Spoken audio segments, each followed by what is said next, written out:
Quel est le traitement de la DMLA? Alors tout d'abord, la prévention. La prévention avec, comme on disait tout à l'heure, le sevrage tabagique, une alimentation saine et variée, une hygiène de vie saine, c'est-à-dire un poids normal, une alimentation, une activité physique régulière. Ça, c'est pour ce qui est de la prévention.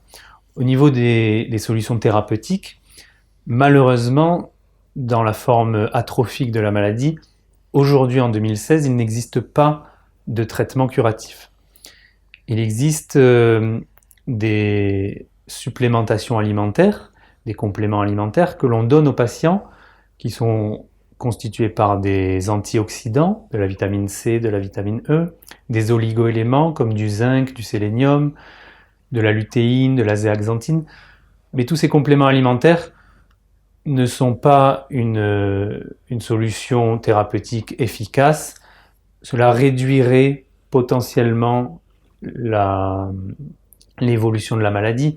Mais aujourd'hui, malheureusement, il n'existe pas de traitement curatif de la DMLA atrophique. En revanche, la DMLA humide et la DMLA exsudative a une solution efficace, ce sont les injections d'anti-VEGF. En fait, ces mauvais vaisseaux, ces néovaisseaux qui poussent sous la rétine, poussent grâce à un facteur de croissance que l'on appelle le VEGF. Donc, les recherches se sont orientées vers des anti-VEGF que l'on injecte dans l'œil.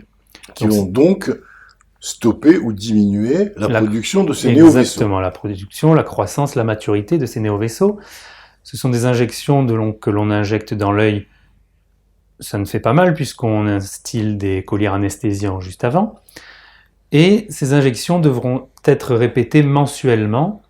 Et c'est aujourd'hui le traitement unique, le traitement efficace de cette DMLA qu'il faudra en revanche réaliser de manière très rapide, car une DMLA qui évolue pendant des semaines, des mois sans traitement est une DMLA qui sera très difficilement curable. D'où l'importance de la description des signes que vous avez faits et qui sont des signes d'appel et sur lesquels les médecins doivent réagir rapidement et adresser à ce moment le patient à l'ophtalmo qui, lui, va mettre en marche le protocole thérapeutique. Tout d'abord, le patient doit être sensibilisé à tous ces symptômes évocateurs de DMLA. D'où l'importance des émissions de Live Doctors. Exactement.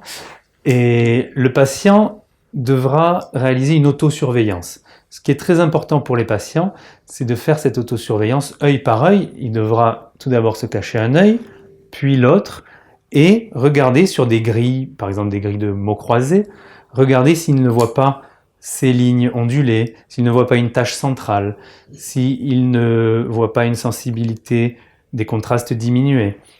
Le patient est en première ligne des traitements. Ensuite, effectivement, une fois que le diagnostic est posé par l'ophtalmologiste, des contrôles réguliers doivent être réalisés, des contrôles mensuels. Le patient devra revenir tous les mois voir l'ophtalmologiste pour réaliser cet examen du fond d'œil, réaliser cette OCT. C'est pour ça qu'on demande une compliance, une observance aux patients très très importante. C'est la source d'une récupération ou plutôt d'un maintien de la vision centrale à terme.